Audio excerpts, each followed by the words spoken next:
First of all, I think it's great that you all come here on this cold, rainy morning. It's nice that you got out of bed and came here. You ever, I don't know about you, but like, so I sleep and I have this night table, right? And on the night table, I'll have a bottle of water. I have like eye drops because in the wintertime it gets a little dry, and then maybe like a chapstick. And it drives me crazy. I don't know what it is, but if I put the water bottle down, kind of like put it down, and then somehow the water bottle will hit the eye drops will hit the chapstick, it falls on its side, it rolls off the nightstand, kicks, and then goes underneath the bed. And I don't know what it is about that drives me crazy. I'm like, what are the chances that would go boop, boop, boop, on the thing? And, it's almost like, remember the mousetrap game? Did you ever play mousetrap? You got it, that's a cool game. So like where you crank the thing, you didn't even really want to play, you just wanted to set the whole thing up, right? And you crank the thing, and then this goes there, and the ball goes down, and then it hits the guy with the boot, and then he dives into the thing, and then goes down. It's a good example of the law of cause and effect, right? The law of cause and effect is one of the laws that operates in the universe, that if this, then that. Now, obviously sometimes we've all experienced, you could be driving your car and get into a car accident and you didn't cause that. So there's times where things happen that we're not at cause in. We're sort of like a victim of it. We're in the wrong place at the wrong time. There's scores of examples of that. But for the most part, there is that sense of, you do look at it, in many, many ways, we create our life. We're definitely an influencer in our life. The quality of our life has a lot to do with what we're creating. So, for example, I know I love Coca-Cola, and it's not good. I'll go to the cardiologist, he's like, dude, you have to cut down on your sugar or you're going to become a diabetic, right? How many people have eaten themselves into diabetes because they just have too much sugar? Or someone who smokes all the time and sometimes they be caused to get cancer. So that we live at cause, and that creates an effect in our life. I was watching this show last night, really interesting. I think it's called Human Being, the Story Within, or something like that. So it goes inside the human body, and it's just a fascinating thing. When you think about it, there's like 3 billion neurons that operate within our brain, and they show you the inside of the human body. It's just like you can't even begin to imagine how fascinating the human body is. It's just beyond incredible. I was just thinking, if I came here, if I had like a grape, you would just take a grape and chew it and eat it, and you wouldn't think anything of it. And yet there's like a million things going on there that are helping me to digest that grape, right? So that if you think about like your human body, and they were showing, that if a human body, and this is true, we get older, and I have to do this myself, we have to keep moving. Don't allow yourself to become sedentary, because the more you don't move, the more you don't move. And when you don't move, it actually starts to affect the flow of blood throughout your body. So just keep moving. You got to go for a walk. You got to do something. You got to keep on moving to keep your blood flowing. And they were showing, how, here's like the flow of blood. It was like a couple of weeks ago when I was talking about a stream with rocks, and those rocks get in the way and create a disturbance. It's the same thing where things like the plaque can build up, and you got this thing flowing through, and then all of a sudden the fatty cells or whatever start to come in more and more and more, and then they create like a blockage, and then you got to go and get like a stent. I've got 3 of them. So, when you think about it, we have to constantly be paying attention to our physical well-being. Now, we're not going to be like, Olympic athletes, but we have to like watch what we're doing, keep on moving, and how it totally affects the human body. And this show really was demonstrating that, and it was incredible. They also had a thing where a guy had lost part of his arm in a car accident, and so he had lost all that feeling. And yet, if a ball came to him, he would go like that, and of course the ball would just fly right over his hand. But he would have that instinctive memory of catching the ball. So somewhere in his brain, he has this memory of catching a ball and what that's like, but his hand isn't there. Now they've created new technology where they can actually create like a sensor. So prior to the sensor, he would have like a glove, and he would be able to squeeze the glove, but he wouldn't have a sense of the sensation of it, what it would feel like. And somehow now they have this thing that sends a signal through the thing of his brain of what that would feel like from his memory, and he actually can feel, and he can tell you that it's a brick, piece of wood, or a sponge. When he has an eye mask on, he can almost sense it. And it was really a beautiful thing because he was able to hug his wife, and he could actually feel what that was like through the sensory thing.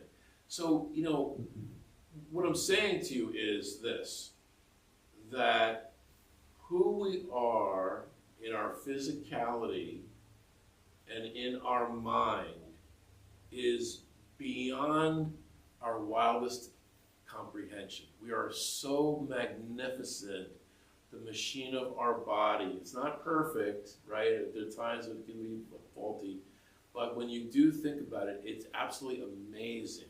And it will even show you that when you perceive something, you could perceive something as being scary or threatening, and then you have fear, and then how fear shows up in your physical body and has this whole reaction to it where you feel threatened in some way. So it's an amazing thing when you think of being a human being. That's why, to me, this idea that, you see these commercials all the time about, do you know where you're going to spend eternity? Do you want to know where you want to spend eternity? I will tell you where you're going to spend eternity. You have to believe in Jesus Christ, and you're going to be saved. And if you don't believe in Jesus Christ, oh well. Now, I cringe when I see that because I just feel like it gives Jesus such a bad name. And it kind of like almost gives the sense of spirituality and our belief in this God, this divine intelligence, that it can't be that. We're human beings, right? Half of us, we kind of like muddle through life. We're trying to figure it out. I really don't think at the end of the day, it's like, you screwed up, so now you're going to go to hell, Especially if you ate if you had a hot dog on Friday, in 62, that's all recorded, It's such a narrow, myopic way, Again, it's another example where, in our brain we project onto God. So Blaise Pascal says, God creates us in his image and likeness, and then we return the compliment. So God becomes as narrow-minded, petty, unforgiving, and judgmental as sometimes human beings can be. And to say, don't do God any favors. Let God be God, and he's beyond our wildest imagination. But anyway, so what I wanted to say is, I wanted to set this up in terms of your physical body, your mind, the neurons in your brain, all these dendrites and protons and neurons, and it's just beyond crazy. Your memory of things, the way that guy was able to kind of have a sense of that, even though his hand wasn't there anymore. And now they have this technology. It's incredible. So, let's say, would we say that that's true, right? That, if we were to understand the human body and the heart pumping and a muscle, and it's the same thing with a muscle. The more you use your muscle, the stronger your muscle will be, and the less you use your muscle, the weaker it will be. It's called called atrophy. Okay? Now, let's take a look at our spirituality. You know, that if you think about God and you think of form and formless. Can we all agree? We're all looking at each other, right? We're looking at each other's form. Okay? But this voice that's speaking to you right now, my parents gave me the name Andrew. So what am I, though? I am this consciousness. I am this awareness that's living in my body, that's speaking to you, and that I can see you and perceive you. Right? And that's all of you too, right? That you are. So are you with me with this? That you are formless. You're invisible. You will never lose conscious awareness of yourself. You never die. You're forever. There is no opposite to life. You have birth and death. The opposite of birth is death. The opposite of death is birth. But there is no opposite to life. There is no opposite. All there is life. You are life. You are a life, and you are always going to be aware of yourself. Now, it seems to me that this divine realm that's being communicated to us is, Jesus uses the parables. We were talking about that on Wednesday, about the prodigal son and the father and the vineyard, and that those parables are Jesus communicating. God is so ridiculously loving that he spoils his older son and the younger son. God is going to hire people at 9 o'clock and 4 o'clock, and they're all getting paid. The Good Samaritan, there's no categories of who they are. There's no prejudice. There's no bias. There's no categories. This is a human life, and the Good Samaritan is the living God. And he's going to pick you up and take you to the Marriott and pay your bill.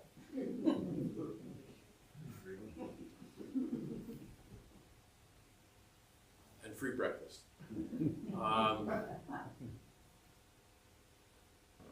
As you're sitting here, what's your understanding of the divine? You know, you think about it, what are we doing here? Why are we coming to the 9 o'clock Mass? Why are we getting up in the morning and coming here? Because something gets accessed here as we come together, as we listen to this word and receive this precious, I don't even understand it, but this bread and this wine, this Eucharist of God entwining himself with us. And God communicating to us in that passage that you read about, if today you hear his voice, harden not your hearts. So that, just like you have to lift weights and you got to move to keep your blood flowing, okay? Right now, if you've got anything where you are hating on somebody and you're not forgiving them and you're holding a grudge and you got something going on like that, it's like cholesterol coming in and blocking your artery. It's like the rock in the stream that disturbs the flow of the water. And we come here because we cannot have that. We're not going to call it sin, like you're going to go to hell if you don't forgive. What I would like to say, though, is that we rip ourselves off from the quality of aliveness that we can have to be able to experience being alive. And I know it's a superficial example, but I'm telling you, I would get mad when this would hit this, and then go underneath there. And all of a sudden, the other day, I started cracking up laughing, thinking, it's really just the law of cause and effect. What are you getting mad at? Like this happens to this, happens to this, and it goes there. And suddenly, I looked at it in a different way, and the experience went from being aggravating to being funny. The guy who was yelling at me a couple of weeks ago at the condo, right? It's really like, who cares? Who cares? He was mad, and let's say he was right. I opened up his package, okay, so I'll take responsibility for that. But do I have to hold on to that? Do I have to kick his box underneath the shrubs? You know what I mean? No. I can let it go, and I could be free, and I could see this guy again and say, how are you doing?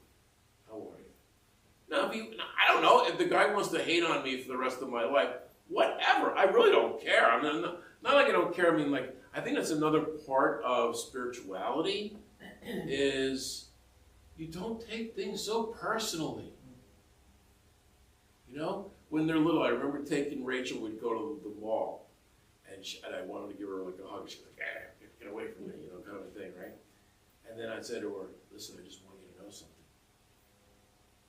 Everybody's watching us. That we're going in this mall, we're the focus of everyone's life. In other words, like, this is what the 15-year-old does, right? They just think like the whole world is looking at them, like, no one cares. So you know what? The more you could just be yourself, the more you could see yourself as this eternal spirit. You're not what you look like, and that you're forever, a forever being. But that you're totally and completely loved by the living God. How free would your life be? How free would our lives be? That's why we're coming here, because we need help to constantly remind ourselves of that. How to live powerfully. So what we have to do, and I'm going to ask you this, I know we say this a lot, I believe that the ticket to this, it's like entering into another dimension. It's enabling you to see things in a different way. And it comes from one simple thing. It comes from being silent. You must practice being silent every day for 15 minutes. Okay? So we're going to go for 1 minute, right? 1 minute seems like forever, right? Now just again, let's just practice this, right? Just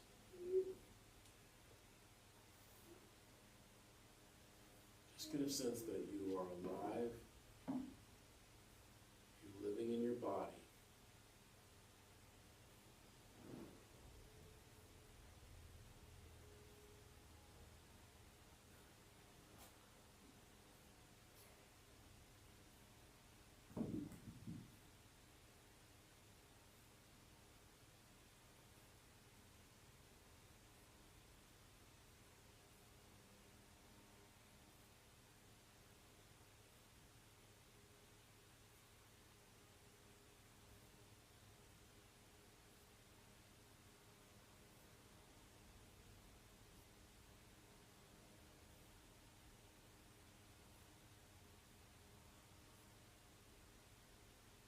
Things that have happened to you,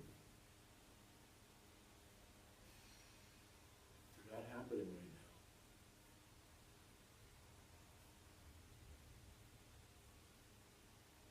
You've been hurt.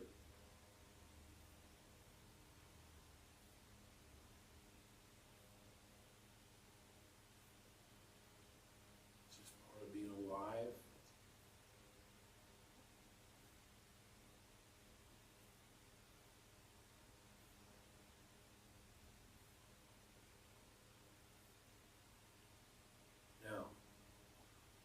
just did there would be equivalent to moving around, getting that blood flowing, maybe lifting a little weight, not having so much Coca-Cola. You're exercising your spirituality, which is silence. Something happens. All of a sudden, it's like Narnia or something. It's like opening up the back of that cedar cabinet and you open up into this other world. And you start to experience things in a different way. You start to let go. You're lighter. You don't take things as personally. You're more free. Jesus equates it today with this mustard seed, this little time of silence. So many ways to understand that passage. But let's just go with that little seed. You plant that seed of stillness and silence, and it grows and grows and grows and grows. And it totally transforms your experience of being alive. So this one doctor said last night in this show, if you don't use it, you lose it. If you hold on to the past and the anger, your heart becomes hardened. But if you let it go, and you practice this stillness and this silence, you grow and develop in your life like this mustard seed, and you experience like a different dimension of being. We're going to experience it when we leave our bodies. But what Jesus is saying, this kingdom is within you. It's already here. It's a dimension of being.